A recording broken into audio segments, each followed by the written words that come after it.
ஒரு சமயம் சுவாமி விவேகானந்தர் லண்டன் மாநகரத்தில் உள்ள தன்னுடைய நண்பர் வீட்டுக்கு பண்ணை வீட்டுக்கு சென்றார்.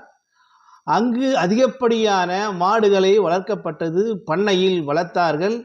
மிகப்பெரிய எழில் நிறைந்த காற்றோட்டமுள்ள அழகிய நிலப்பரப்பு கொண்ட அந்த நண்பனின் வீடு இருந்தது. ஒரு சமயம் மாலை பொழுதில் நண்பரின் மனைவி, நண்பர் இவரும் விவேகானந்தரும் நிலப்பரப்பின் மேல் நடந்து சென்றிருக்கின்ற போது எதாச்சியாக மிகப்பெரிய ஒரு காலை மூர்க்கத்தனமாக இவர்களை முட்ட ஓடி வருகின்ற போது அந்த நண்பனின் மனைவி மயங்கி விழுகிறார்.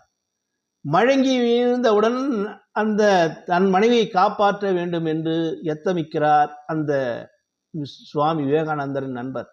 அப்படி முற்படுகின்ற போது எழுவதாக இல்லை. அந்த காலை சீறி வருகிறது. தப்பித்தால் போதும், நம்பையே கொம்பால் பதம் பார்த்து விடும் என்று ஓடிவிடுகிறார் அந்த நண்பர். இந்த சுவாமி விவேகானந்தர் அப்படியே நிற்கிறார். மன உறுதி விடு. அந்த காலை இருவரையும் பார்த்துவிட்டு ஓடுபவரை துரத்தி கொண்டே ஓடுகிறது.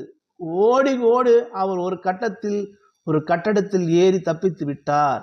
அங்கிருக்கின்ற பண்ணையாட்கள் எல்லாம் அந்த மாட்டை பிடித்து கட்டுகிறார்கள்.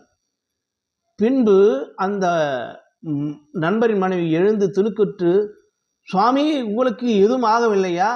ஏன் இப்படி பயப்படாமல் அப்படியே நிற்கிறீர்கள் என்று நண்பரும் நண்பர் மனைவியும் கேட்க, விவேகானந்தர் சொன்னார், மிருகம் என்பது ஓடுகின்றவர்களை துரத்துகின்ற குணம் மிருகங்களுக்கு கண்டிப்பாக உண்டு.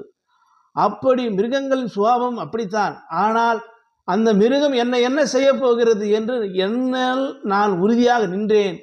அந்த உறுதிதான் வருவதை வரட்டும் என்று சமாளிப்போம் என்று அந்த உறுதி என்னுள் இருந்தது. ஆகையால் அந்த மிருகம் என்னை எதுவும் பண்ணவில்லை என்று சொன்னார் சுவாமி விவேகானந்தர்.